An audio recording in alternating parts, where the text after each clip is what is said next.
Hello guys, welcome back to my channel. आज हम करेंगे history class 8 chapter 6 history revolt of 1857। अब हम इसका इंट्रोडक्शन पढ़ते हैं और मैं समझाता हूँ इसे।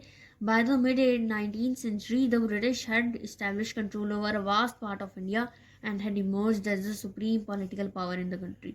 इसकी लाइन का मतलब है कि 19th सेंचुरी के मिड तक ब्रिटिश ने एस्टैब्लिश कर लिया था अपना कंट्रोल वास्ट पार्ट, इंडिया के वास्ट पार्ट पे, और सुप्रीम पॉलिटिकल पावर बन गए थे कंट्री में। Their policies and ill treatment towards the Indians resulted in a number of uprisings and rebellions between 1757 and 1856। जो उनकी पॉलिसीज थी और वो जो इल ट्रीटमेंट करते थे, बुरा व्यवहार करते थे इंडियंस के साथ, उसकी वजह से इंडियंस ने आवाज़ उठाई और रेबेलियंस करे जो हुए थे 1757 और 1856 के बीच में।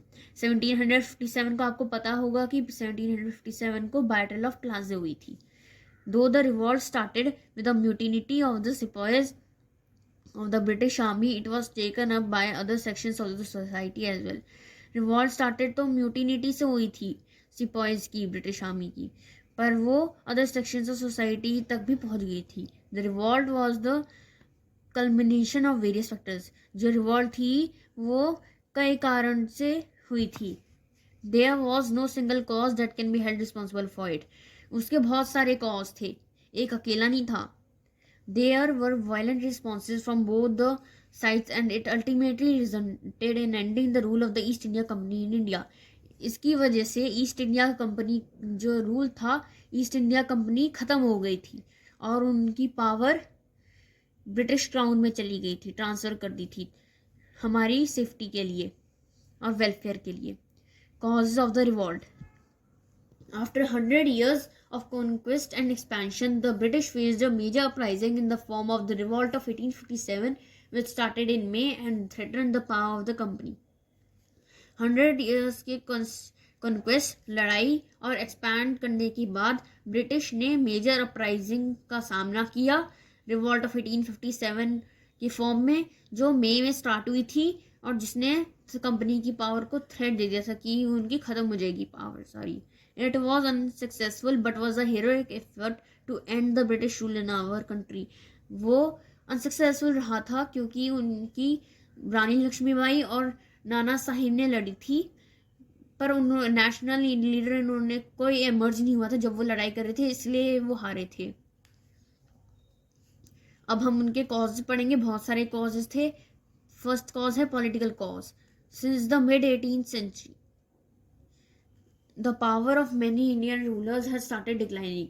मिड 18th सेंचुरी के मिड तक आते आते बहुत सारे इंडियन रूलर्स की पावर खत्म होने लगी थी। The British policies of subsidiary alliance and doctrine of lapse reduced many of the kings to subordinates. जो ब्रिटिश पॉलिसीज थी, ब्रिटिश ने जो पॉलिसीज इंट्रोड्यूस की थी वो थी सब्सिडरी अलायंस और डॉक्ट्रिन ऑफ लैप्स। ये हमने पिछले चैप्टर में भी पढ़ा था कि सब्सिडरी अलायंस और डॉक्ट्रिन ऑफ लैब्स क्या था, वो आप चैट बॉक्स, कमेंट बॉक्स में लिख के बताना कि हमने क्या पढ़ा था। Reduced many of the kings to subordinates. उन्होंने पावर कम कर दी थी बहुत सारे किंग्स की। Residents were stationed at the courts, the armed forces of the rulers were disbanded and their revenues and territories were taken away from them। उनकी जो वो थी सारी टेरिटरी और रेवेन्यूज थे वो छीन ले गए थे। The king lost their authority and prestige and became dependent on the British। कि सारे किंग्स जो थे वो उन्होंने अपनी अथॉरिटी खो दी थी और प्रेस्टीज भी खो दिया था और वो डिपेंडेंट हो गए थे ब्रिटिश पे पूरी तरह। The British discontinued the titles and pensions of many rulers। उन्होंने कंटिन्यू रखा टाइटल्स और पेंशन लेना बहुत रूलर्स से। Many ruler families were robbed of their political status and prestige and were left feeling humiliated। सारे रूलिंग फैमिलीज जो थी वो रॉब हो गई, गरीब हो गई उनके पॉलिटिकल स्टेटस की वजह से और प्रेस्टीज की वजह से, और वो शर्मिंदगी लेके छोड़ के चले गए। This caused discontent and resentment। Many of the ruling families tried negotiating with the British। बहुत सारी जो रूलिंग फैमिलीज थी उन्होंने मनी को नेगोशिएट ब्रिटिश के साथ ट्राई की थी कि नेगोशिएट हो जाए money in order to protect their interest, ताकि उनके इंटरेस्ट बचे सके. Nana Sahib, the adopted son of Peshwa Bajirao two, requested that he should be given his father pension when his father died. Nana Sahib जो पेशवा बाजीराव टू के अडॉप्टेड सन थे, जिनको उन्होंने पेशवा बाजीराव ने टू ने अडॉप्ट किया था, उन्होंने ब्रिटिशर्स से रिक्वेस्ट किया कि उनकी जब उनके पिता मर जाए तब उनकी पेंशन उन्हें मिलती रहे.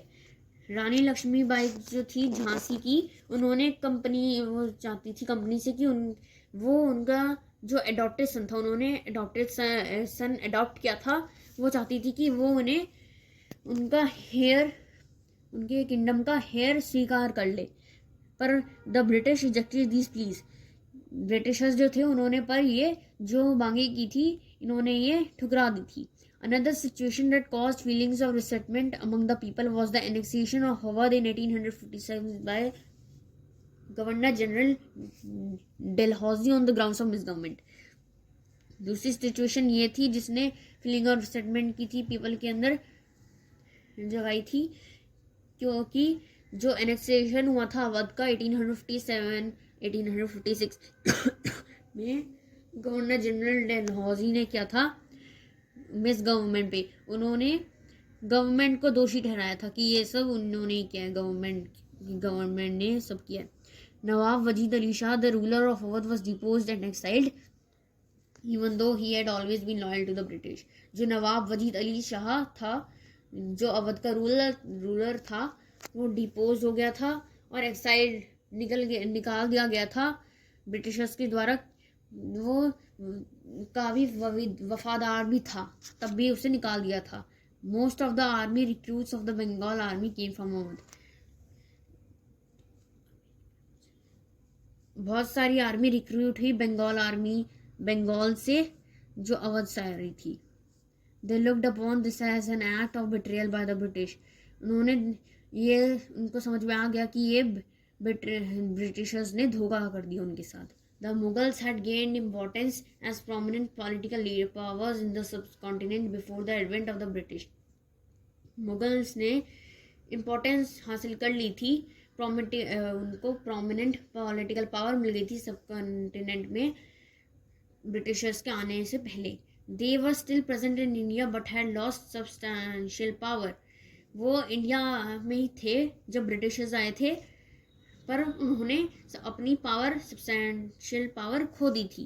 The Mughal king no longer held any real power nor authority. जो मुगल किंग थे उनके पास ब्रिटिशर्स के आने के बाद उनके पास रियल पावर नहीं थी और ना ही अथॉरिटी थी कि वो कुछ कर सके. The company plan to bring an end to the remaining hold of the Mughal royalty. Company ने प्लान किया कि वो एंड पे ले आएंगे जो मुगल रॉयल्टी बची है उसे. They remove the names of the Mughal rulers from the company minted coins. Company ने नेम्स हटा दिए मुगल रूलर्स के कंपनी मिंटेड कॉइन्स, जो कंपनी के मिंट होते थे कॉइन्स, उसमें उनकी फोटो बनी हुई होती थी, वो हटा दी.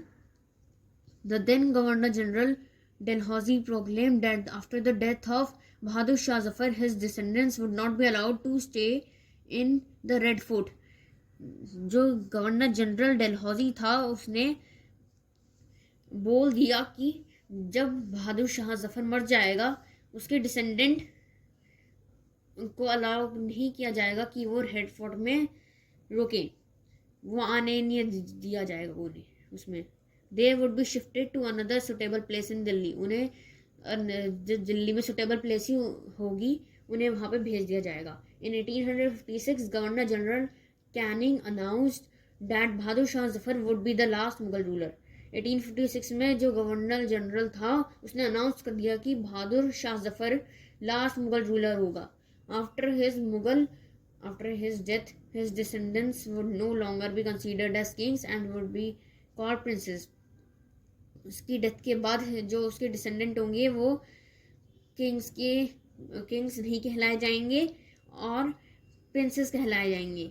The Mughals had no powers in this period, yet they were treated with respect by the common people. जो मुगल्स उनके पास पावर नहीं थी इस पीरियड में, और वो ये तब भी उन्हें ट्रीट किया जाता था रिस्पेक्ट के साथ, कॉमन पीपल उसके साथ रिस्पेक्ट के साथ बात करते थे, ब्रिटिशर्स नहीं। Many rulers and people from different parts of the country found this announcement disrespectful and insulting.